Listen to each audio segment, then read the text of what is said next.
Bonjour à tous, bienvenue sur ma chaîne Actrice à Hollywood. Je suis hyper contente de vous retrouver aujourd'hui pour une nouvelle vidéo sur comment faire si il n'y a pas de casting près de chez vous ou pour vous.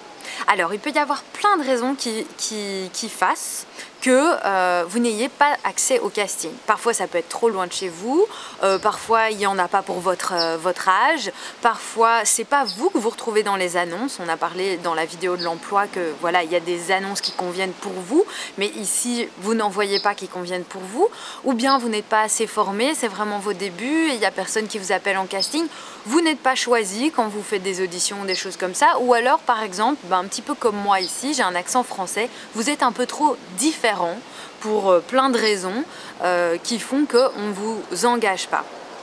Alors, c'est pas la fin du monde, c'est juste qu'il va falloir trouver une solution et les solutions, il y en a deux.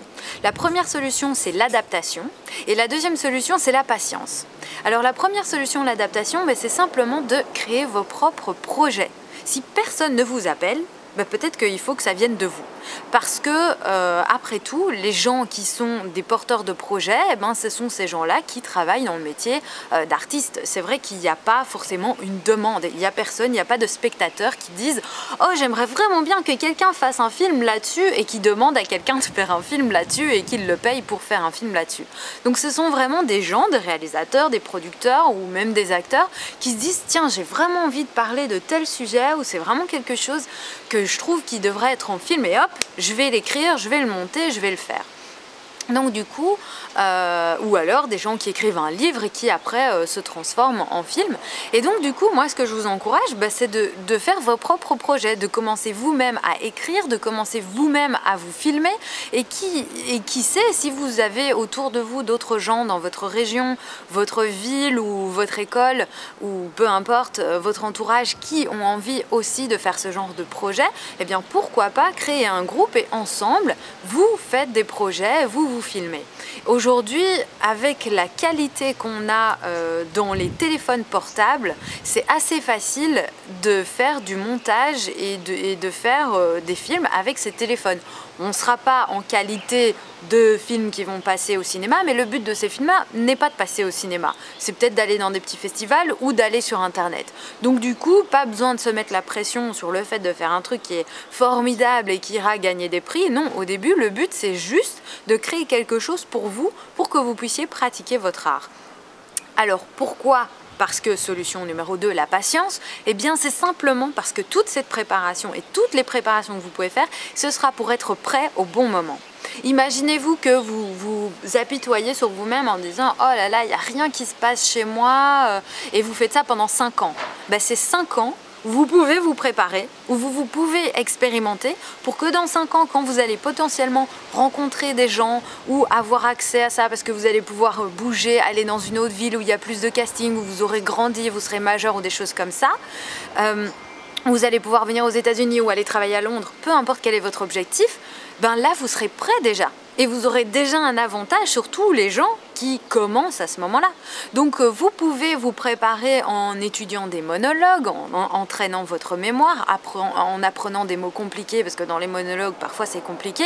Et souvent, on vous donne un monologue la veille, on vous dit ça doit être prêt pour demain. Donc si c'est la première fois que vous avez un truc et tout, ça va être beaucoup plus difficile pour vous. Après, vous pouvez vous entraîner aussi à faire des self-tapes pour voir comment ça donne à la caméra, vous habituer à votre image à la caméra, lire du théâtre, faire des films, vous renseigner sur les gens de l'industrie via IMDb pour voir un petit peu qui sont les grands noms et que si un jour vous rencontrez ces gens-là, vous sachiez qui ils sont. Vous pouvez aussi faire du chant, du sport, des cours. Et alors, il y a un livre que je recommande par-dessus tout. C'est le livre qui s'appelle « Libérez votre créativité ». Je vais le mettre en lien dans la description de la vidéo. C'est un livre qui est un programme de 12 semaines que vous pouvez faire chez vous.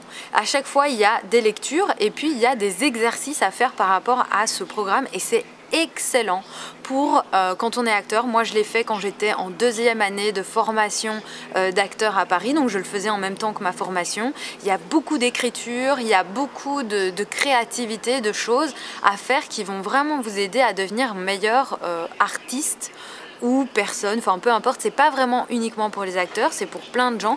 Et ça a été écrit par Julia Cameron, qui était la femme à l'époque de James Cameron, donc qui a l'habitude de être entourée d'artistes.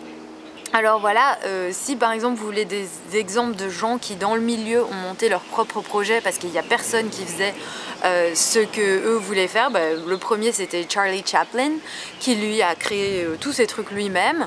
Après ça vous avez Shonda Rhimes qui a maintenant fait je sais pas combien de séries parce que justement il n'y avait pas beaucoup de choses pour les femmes et sûrement pas beaucoup de choses pour les femmes African American ici aux États-Unis, et donc du coup elle a vraiment créé ça, elle a créé elle-même des projets. Et alors par exemple vous avez l'actrice Reese Witherspoon et zut comment elle s'appelle la blonde actrice, je sais plus, ça me reviendra, l'australienne, enfin bref, et du coup elles ont créé à partir d'un livre, elles voulaient vraiment faire quelque chose. Reese Witherspoon, elle a créé sa propre boîte de production et elle a mis en place, elles ont vraiment été chercher l'écrivain de Big Little Lies et elles ont créé la série, elles ont elles-mêmes les actrices, elles ont fait les rôles, elles ont été productrices du projet, elles ont tout fait pour ce projet, elles ont tout porté elles-mêmes. Alors c'est un autre niveau parce qu'elles sont déjà Reese Witherspoon, etc. Mais à un autre niveau, vous pouvez déjà faire vos propres choses. Donc voilà, il faut bien se rendre compte que le métier d'acteur, parce qu'il y en a plein qui me disent, mes parents me disent oh, c'est un métier qui est pas facile, etc. C'est un métier qui est pas facile, vos parents ils ont raison. c'est pas facile, c'est pas du tout facile, il n'y a pas de demande pour ce travail, enfin il y en a un peu, mais il n'y a pas de gens qui vont venir toquer à votre porte et vous dire est-ce que tu voudrais bien venir dans mon film. C'est hyper rare, ça sera quand vous aurez déjà fait je sais pas combien de films ça. Donc c'est une aventure, c'est vraiment, il faut le voir comme une aventure et je pense que quand on est acteur, faut aimer aussi le chemin d'être acteur. Et le chemin d'être acteur, c'est de créer plein de projets, d'être tout le temps sur des trucs différents et de durer en fait. Pascal Luneau, avec qui j'ai travaillé à Paris, lui, il dit vraiment que c'est les gens qui sont les plus déterminés et les gens qui n'abandonnent jamais, qui réussissent dans ce métier. Parce que quand on est, je ne sais pas combien on était à commencer au laboratoire de l'acteur, mais moi j'ai vu plein de gens partir encore ici. Je suis à Los Angeles, mon mari il est là depuis 12 ans à Los Angeles. Encore cette année, il y a 3 de ses meilleurs amis qui déménagent et qui retournent d'où ils viennent parce qu'ils n'en peuvent plus de Los Angeles. Donc les gens qui réussissent dans ce métier sont les gens qui continuent. Qui, chaque fois qu'il y en a d'autres qui arrêtent parce qu'ils n'en peuvent plus, que c'est difficile et tout ça, c'est ceux qui continuent. Quand c'est difficile financièrement et qu'ils n'arrivent pas à trouver du travail et tout ça, ils continuent. Voilà, ça c'est les gens qui se disent en fait je suis un artiste et quoi que je fasse, je ferai ça. Parce que même si à côté vous devez faire un autre job, par exemple être serveur ou être pâtissier ou être je sais pas quoi, il y a toujours une partie de vous qui reste artiste et vous faites vos propres films et vous faites en attendant que à un moment ça vienne peut-être plus professionnellement, etc. Et vous continuez à vous battre. J'ai un ami qui est à Paris qui fait ça depuis des années et en fait lui je sais il arrêtera jamais. Donc je sais qu'à un moment ça va arriver. Parce qu'en fait, il ne va pas arrêter jusqu'à ce que ça arrive.